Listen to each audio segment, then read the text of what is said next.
Good afternoon, and thank you for coming. We've had a great following for this winter lecture series. Before we get started, there's some thank yous we have to make. The first one is to Richard Bridges, who helped plan the series. The next one is for Lori Mastermaker, who once we decided who was going to speak, is the one who's been sending out all the notices, the press releases, and coordinating the whole thing. So let's give them a round of applause. Next week is the snow date, and the speaker will be Nancy Milliken Mason. This will not be filmed at the speaker's request. And we will be moving the lecture series downstairs to the Learning Gallery. So if you want to come to the DNA lecture, you have to come here if you want to hear it, because it will not be on CT7. And the last thing is, if you enjoyed this lecture series, please consider becoming a member of Fort Western. I've got to do the plug. And I have the membership forms right here. And your membership dollars go for programs like this, and we're planning some really big lecture series for the next 2 years for leading up to the bicentennial. So Paul was born and raised in Augusta, where he lived in the Sand Hill neighborhood for nearly 50 years. A graduate of Coney High School, he attended the University of Maine at both Orono and Augusta campuses, where he studied history and political science. He retired to live on Great Pond in Belgrade after 35 years in sales, the last 15 of which he was an owner of Nearcraft Signs in Lewiston. In fact, when you come to Fort Western, the sign that's out front, he did. Some of his local clients were Depositors Trust, Key Bank, Kennebec Savings, the Augusta Civic Center, the Marketplace at Augusta, and Maine General Hospital. He was a 6-year member of the Old Fort Western Board of Trustees between 2000 and 2007. Ladies and gentlemen, please give a warm welcome to Paul Lessard.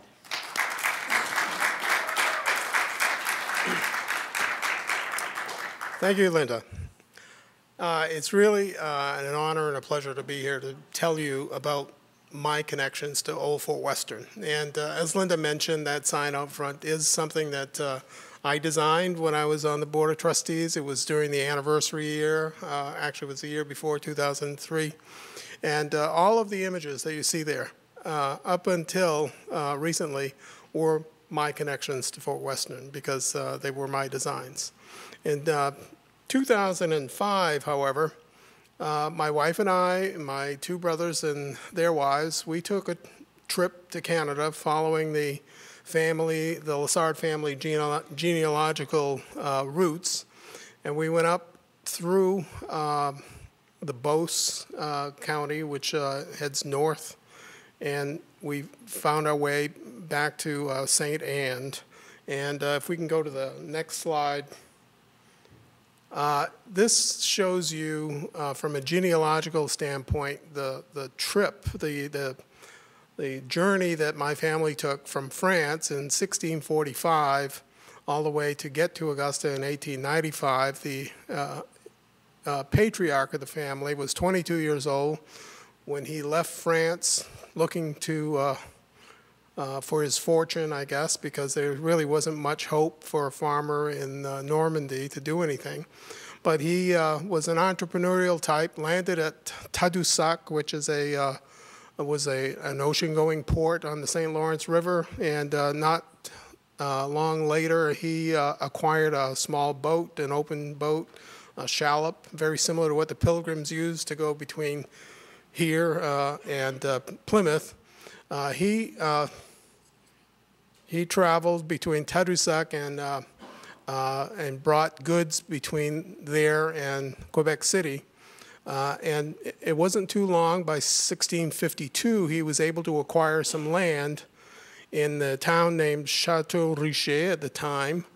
And within a couple of years, in 1654, he was married. His wife, Marguerite, was the daughter of the treasurer of New France, so he was also politically connected besides his own personal ambitions. And that's where they settled. They settled in Chateau Richer, and soon later that district that he lived in broke away from Chateau Richer and became the town of Saint-Anne-de-Beaupré, as what it's known today. And you can see from the image there that there's a church, a basilica, Saint-Anne-de-Beaupré, that exists there today. And so the family became farmers as he grew up. They raised 11 children together, and if you're going to raise a family and have an agrarian lifestyle besides his trades that he had, the farm has to support itself, and for 11 children, that's going some. You can only cut the land up so many times. So it wasn't too long before the next generation, some moved away, went to Quebec City, went elsewhere. And by 1730, there were at least 3 brothers, grandchildren, that had moved to the next step in Saint-Joseph-de-Beauce, which is on the Chaudière River. The river dumps into the St. Lawrence directly across from Quebec City, and it travels up to Lake Megantic. That's the source of the river. And so there were a couple of small towns along the way. Saint-Joseph was one. Another one was Sardigan, which today is St. George, which is the larger town. It is the county seat. And if you follow history, large families, French Catholic families seem to have large families. Within a couple of generations, they were going to move on again because, again, they were farmers. And so the Industrial Revolution happened in the United States, which was just south. And by 1895, my great-grandfather, Augustin, his wife, and 7 of their 10 children moved to Augusta, Maine. And that's how we ended up in Augusta.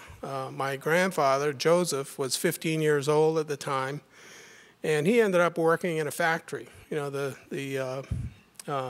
this is why they moved to Maine, to get away from the farm. And he worked more than 50 years at Bates Manufacturing Company and was recognized for his tenure there. And many of his children actually worked there. My father did not. So before I leave this, I just want to mention the factor of Saint-Anne-de-Beaupré. My patriarch, Etienne de Lessard, was the one who donated the land for that first chapel that was named St. Anne. And after a period of time, like I said, the district broke away from Chateau Richer and became known as St. Anne. And they continued to build churches there until it became a cathedral. He himself, because of his financial success as a trader and a farmer, got, I guess, what he was looking for after all. He was recognized by the king. He was, I guess you would say he could have been knighted. He was named a lord, or in French, a seigneur. And that top photo up there you see is of a windmill, which is on an island called Île aux Coudes. It's in the St. Lawrence River in the Bay of St. Paul, and that was his land to develop. And he held on to that piece of land. It was later in his life, and he did not develop it, so he ended up selling it. So he became a lord of the manor, so to speak. And if we go to the next slide, the fact that he donated the land for the church was recognized 300 years later in 1958 by the Lessard family, and it was there was a stone tablet installed on a small chapel that was a reproduction of a chapel that had existed in the 1700s. If you go there today, you'll see that tablet. That's the cathedral that exists there today. It was visited by Pope John Paul when he was alive.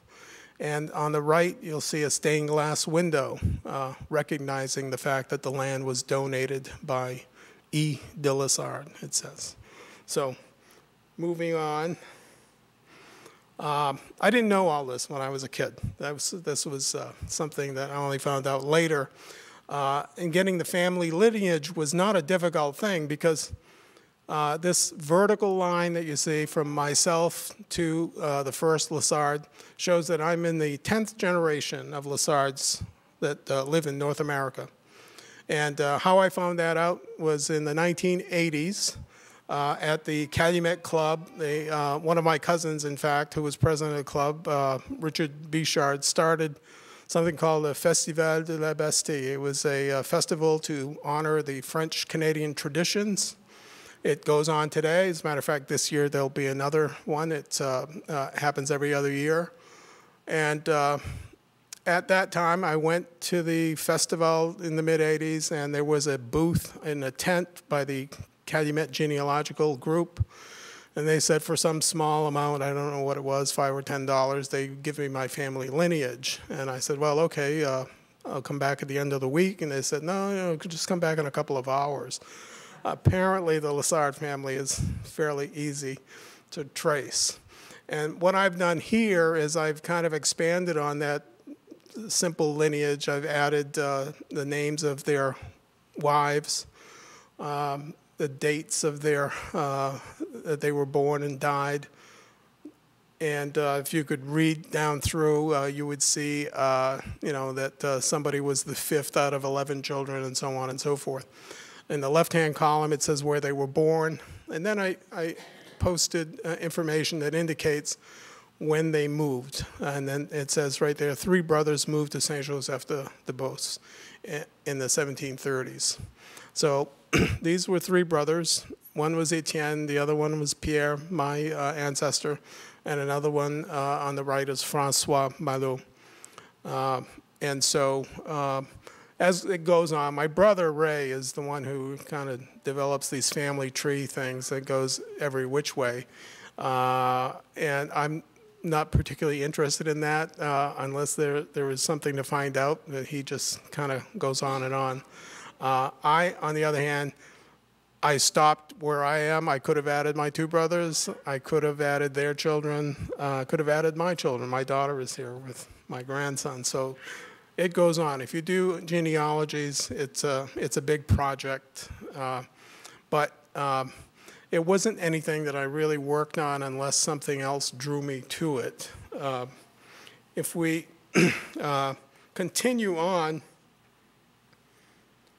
to the next slide, the last move from Saint-Joseph-de-Beauce, which is just north of the border, if you go there today, you will find the modern route, probably referred to as the Canada Road by one study that was done by Professor Barry Roderick. He called it the Canada Road, the migration route from French Canadians down into Maine. That's the way you would drive up today. You go up through Skowhegan and Bingham and Jackman and cross the border, and then it changes to Route 73. And by the time you get to Saint-Joseph-de-Beauce, it becomes an expressway, divided highway. The red line, you see, is the more traditional Native American path. This is a route that would have existed when Fort Western was built in 1754. That's what Fort Western was defending against, the invasion of the Canadians down that path. And as I continue on, before I leave the reference to Saint-Joseph-de-Beauce, this is what it looks like today. It's basically the last town south before you get to the divided highway heading to Quebec, and that's the footprint of the town. And it sits on the river that leads from Lake Meganic.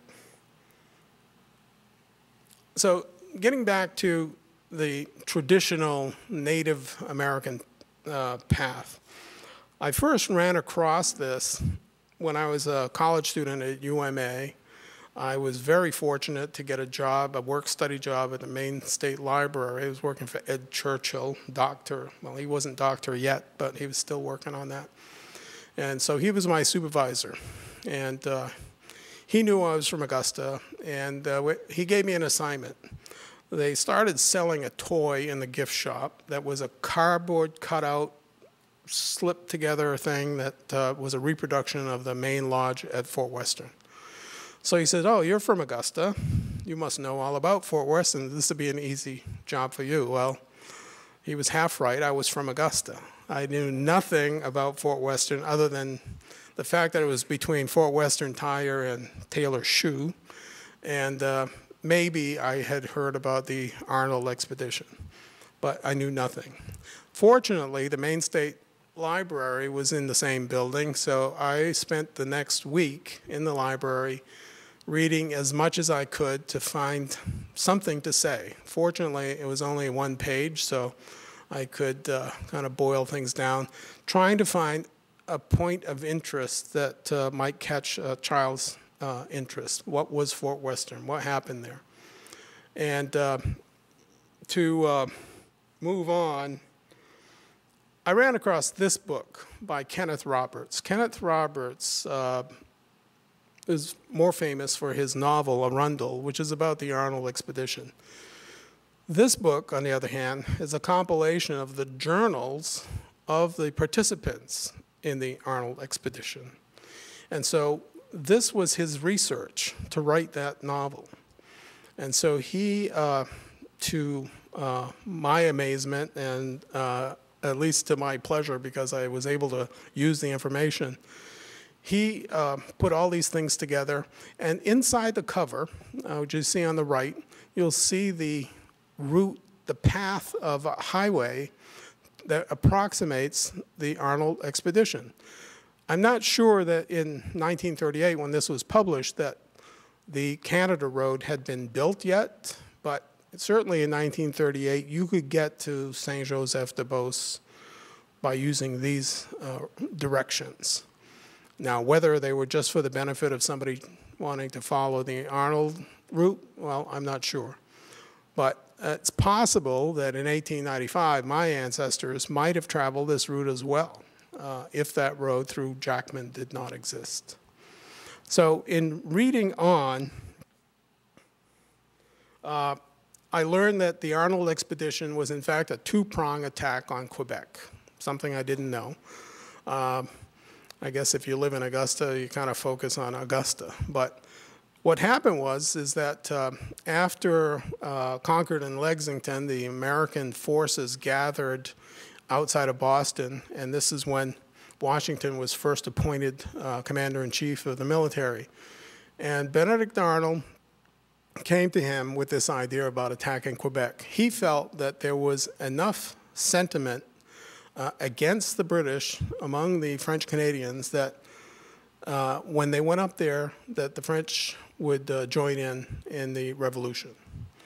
It was kind of logical thinking, but Washington felt, since he was newly appointed, that he could not leave out others in the discussion, and Richard Montgomery apparently was an influential general.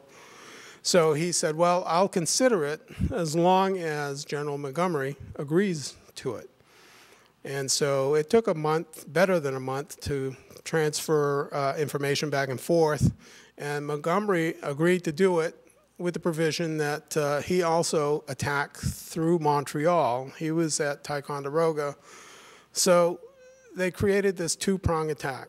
So rather than attack immediately, as Arnold would have done in the summer, it was September 11th when the boats left Newburyport to come to Augusta or Fort Western and Gardner to be used as a staging area for their march to Quebec. And so they got here, they spent a couple of weeks in central Maine assembling their materials and the bateaus and whatnot, and left Fort Western the third week of September. One of the things that I also learned about the Arnold expedition is that there was at least one man who signed up at Fort Western.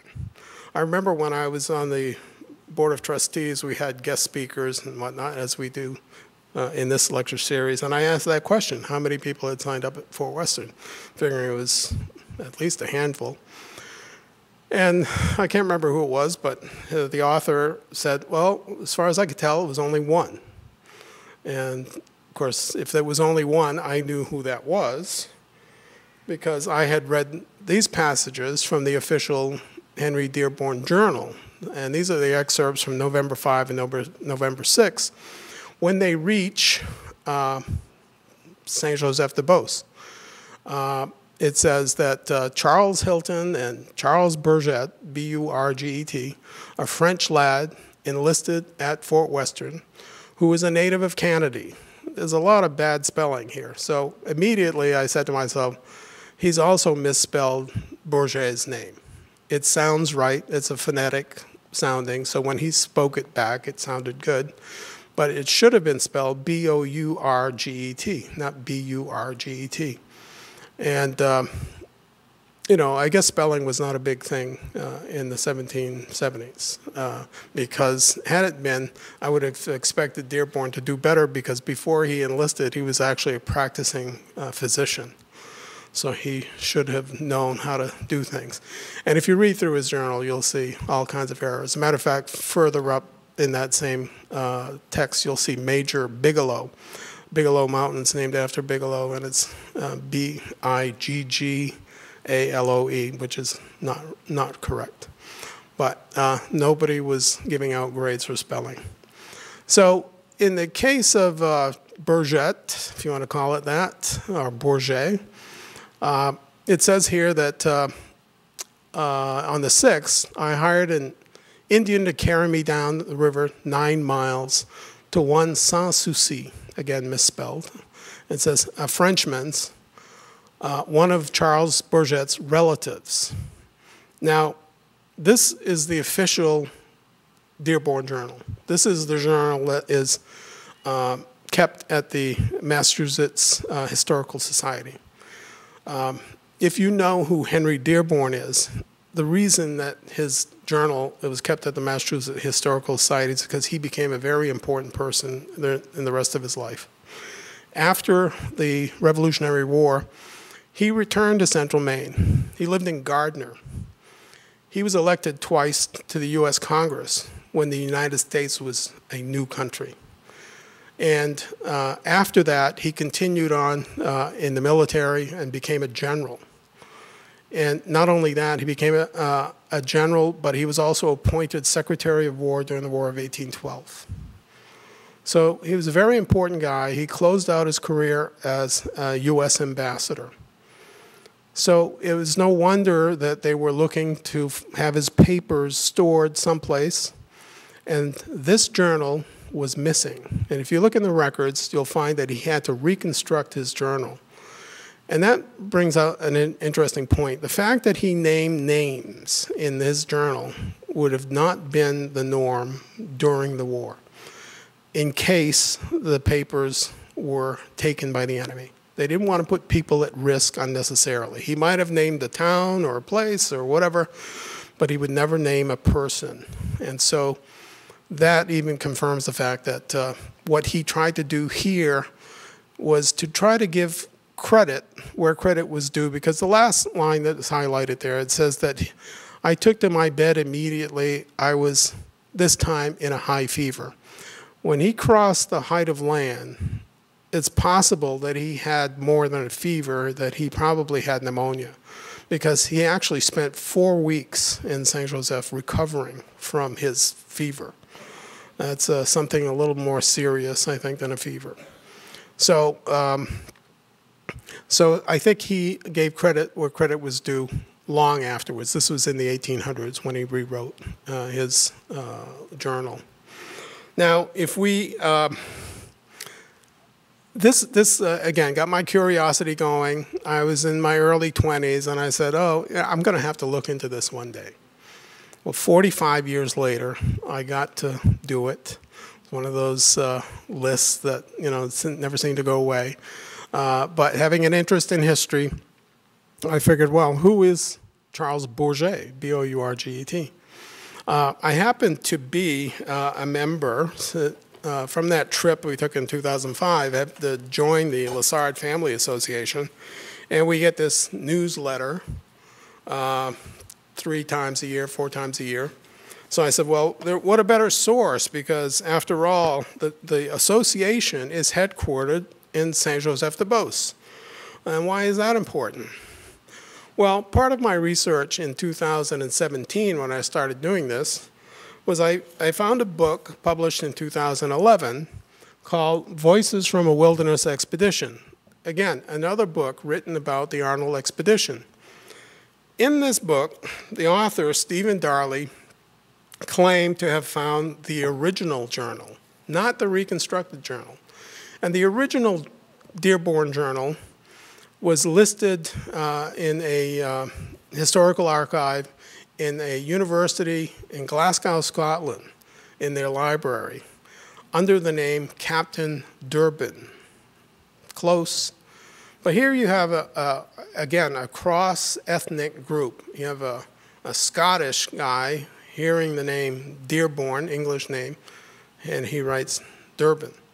And the reason I say that is because in combination with that journal was a prisoner roll from the attack at Quebec. And in the attack at Quebec prisoner roll was Durbin's name, some 30 other names that could be cross-referenced with the prisoners that were taken in that battle, including one fellow named Burzett, B-U-R-Z-E-T-T. Again, another misspelling, this time not by an Englishman, but by a Scotsman, of what sounded like Burzett. So that got me wondering, you know, what is going on with these names? So I started expanding my search. But let me tell you what this particular journal says on the 5th. If this is the original journal, first of all, there are no names. It was clear and moderate weather. I hired a horse and rode 4 miles and put up at a tavern. 2 of our men were sent back with horses to meet me. One of these men, a Canadian born in Quebec, who spoke good French and tolerable English, he enlisted with us at Fort Western on the Kennebec River. That seemed to confirm what the other reconstructed version did without naming names. And then on the 6th, he says, I hired an Indian on the 6th to carry me down the river 8 miles in his canoe to one Père Saint-Joseph.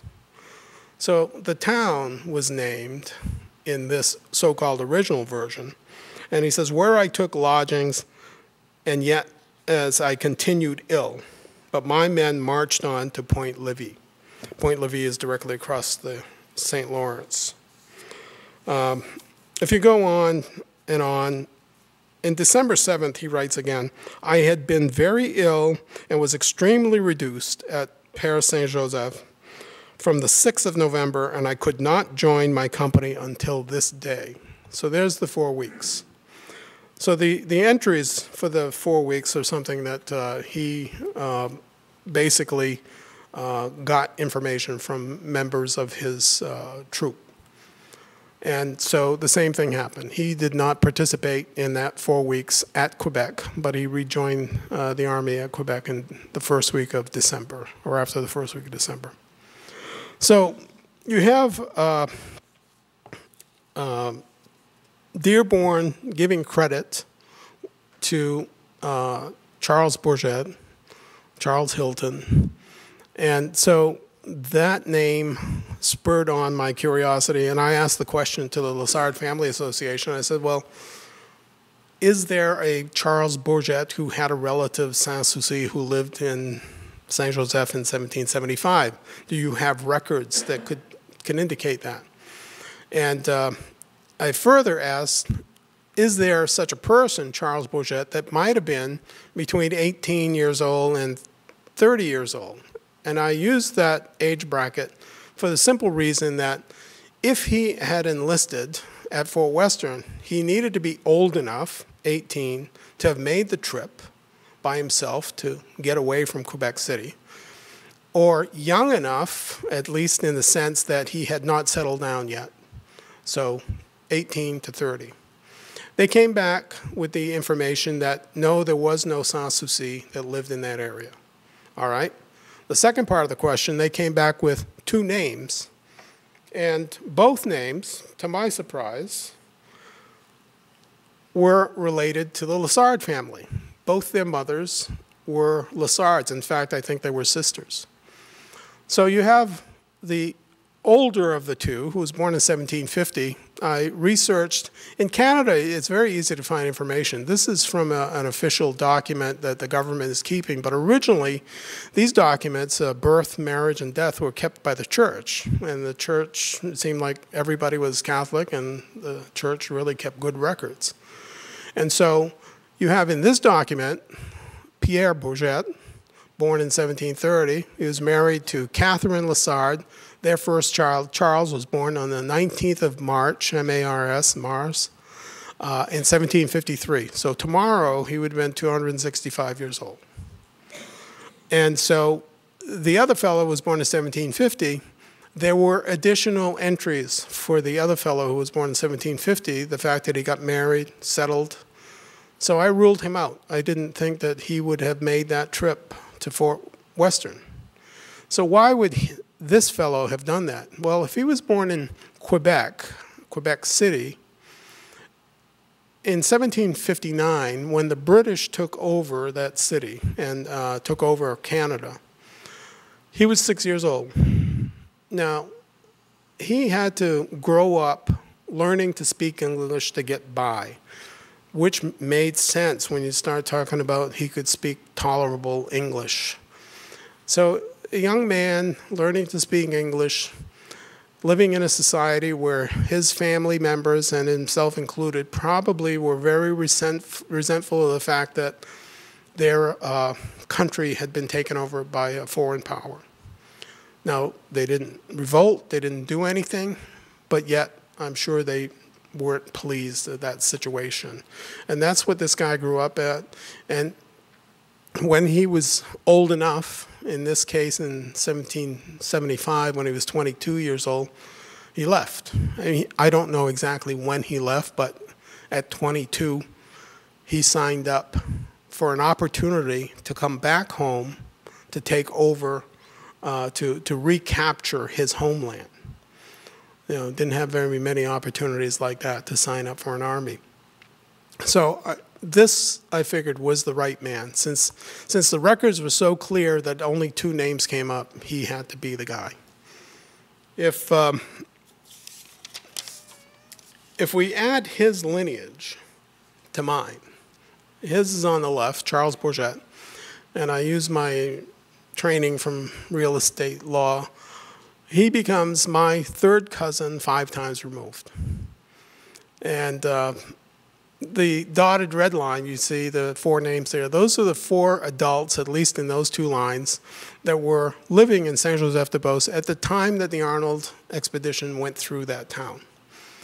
So I'm thinking that Charles Bourget, not only was he a native of Canada and could speak the language to these people, when he mentioned who his grandfather was, and he was Pierre's and Francois Malou's first cousin, I'm sure they knew who that person was. So blood is thicker than water.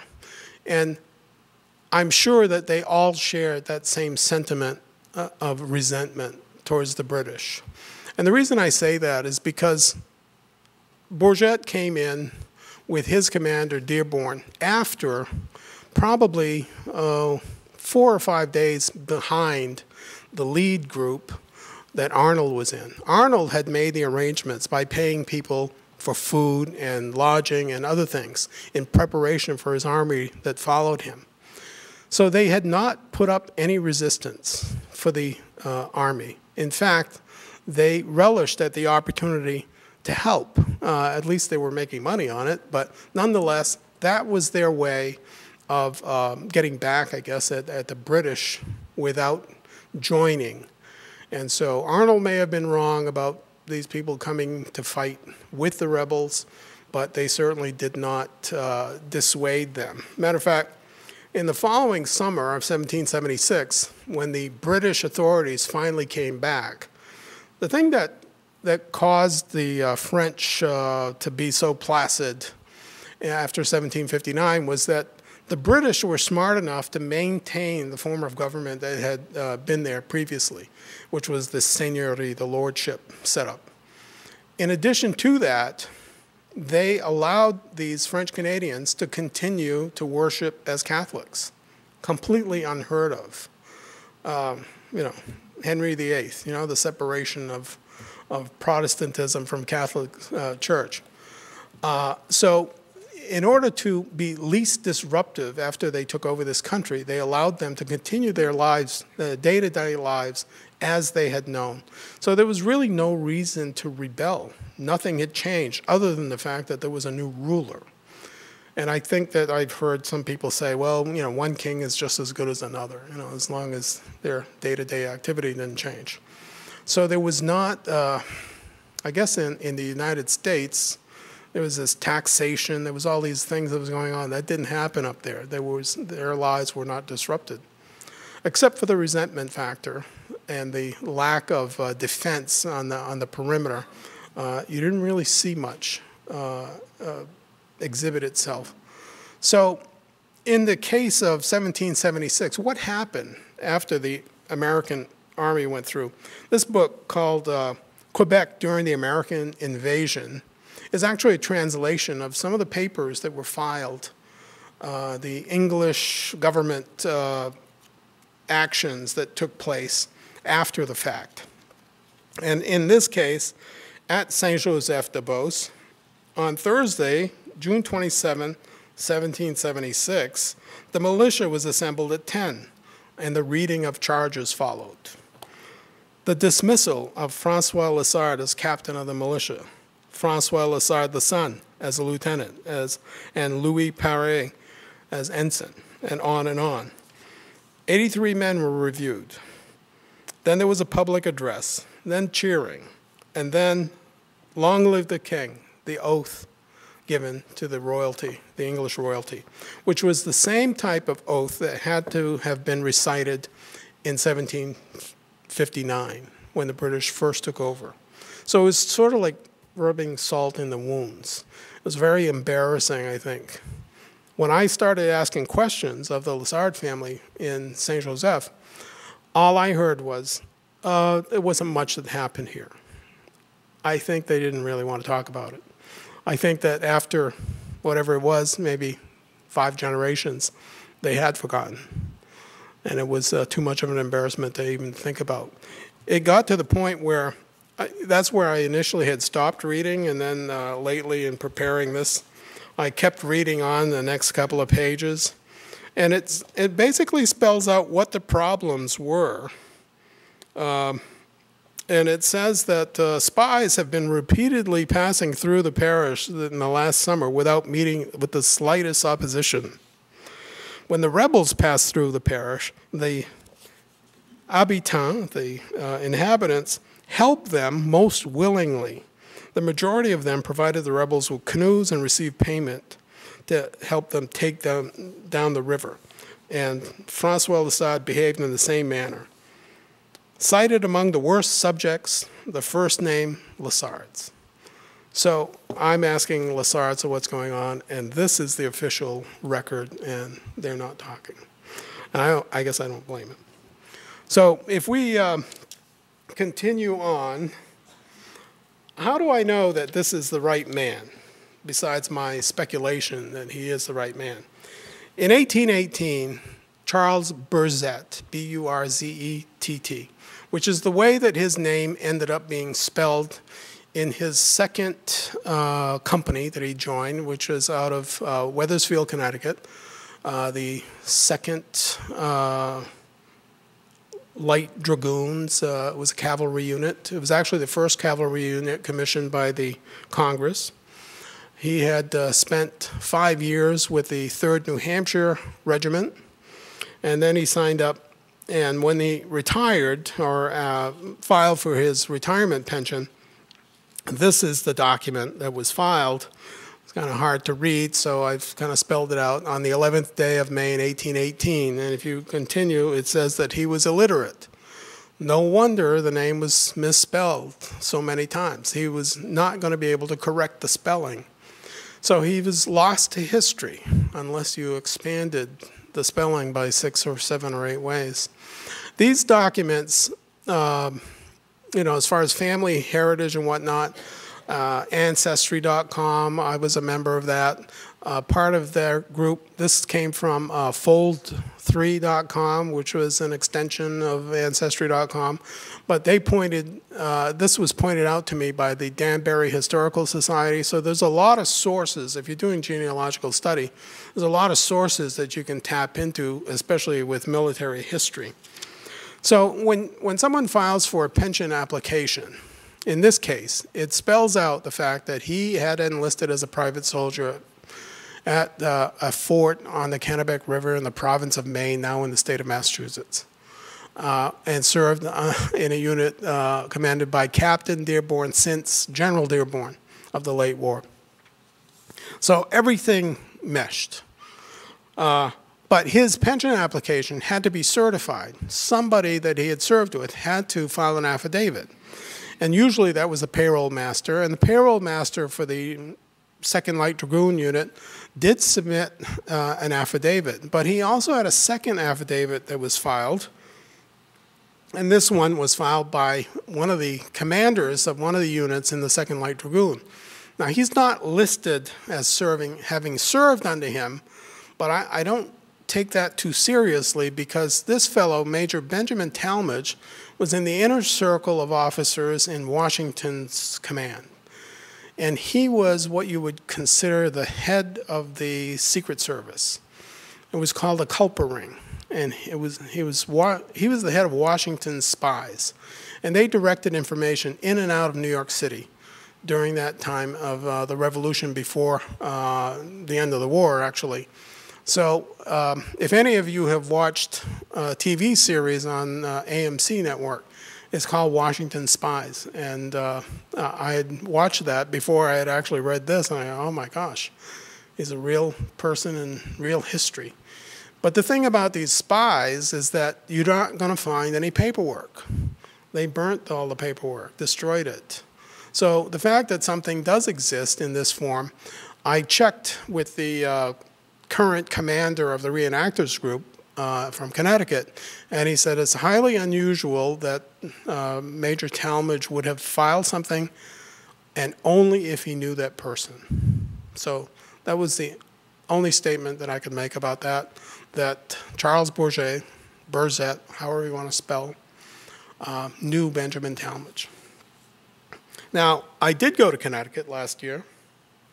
I did look at some records. Yale Historical Society has a museum up in Farmington, and they do have a few documents dating back from that. And here's an original muster roll, kind of payroll from that period in 1882, and the area circled in yellow is Charles Bourget's name.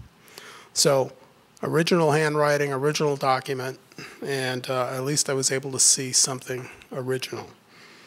Now, after doing all this research, there are places where you can find published documents, like the 3rd New Hampshire Regiment, for instance. Very easy to go to the state of New Hampshire and see their muster rolls printed in a book.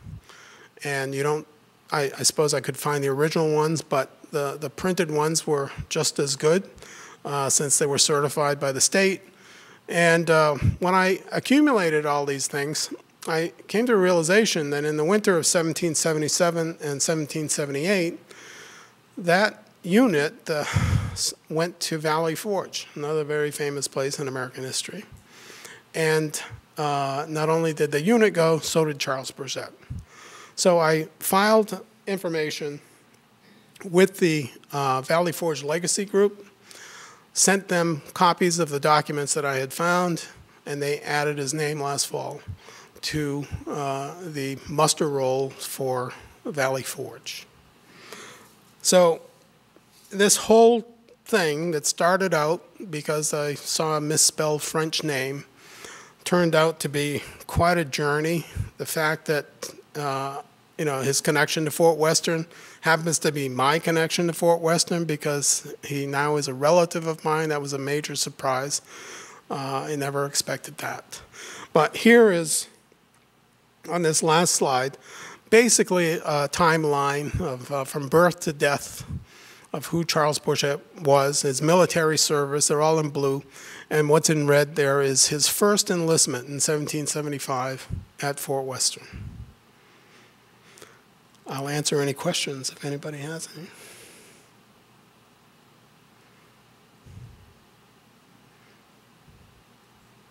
Yes.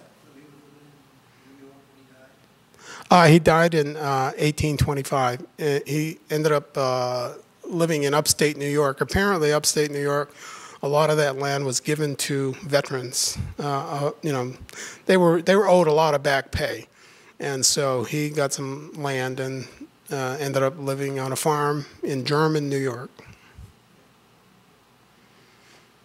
Had no children, by the way. So his closest relations are nieces and nephews and cousins.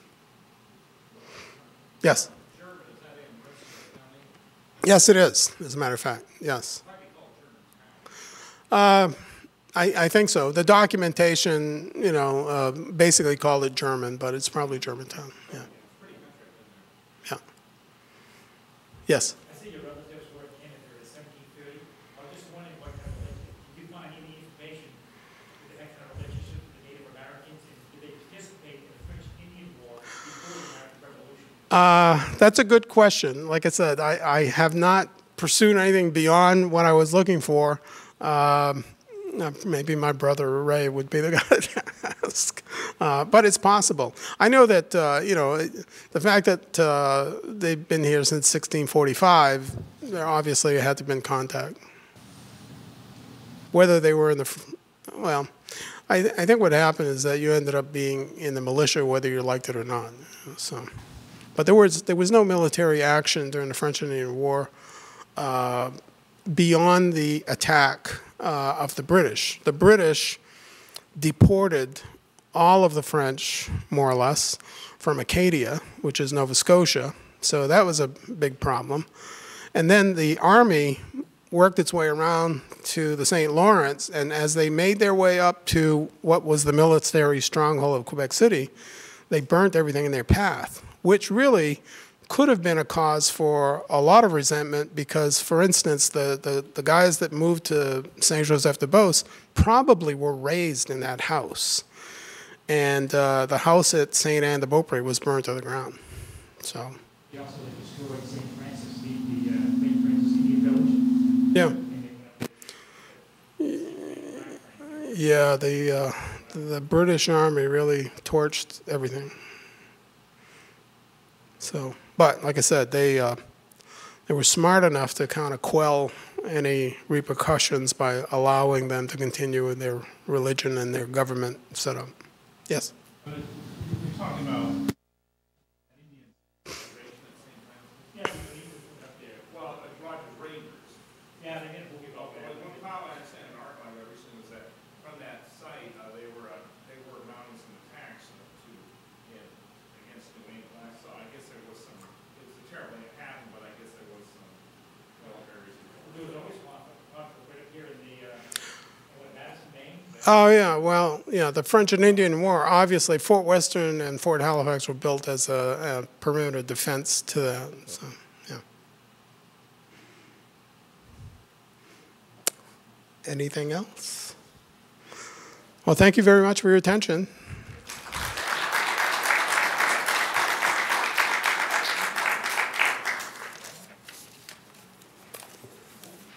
So, that's it. 1 hour.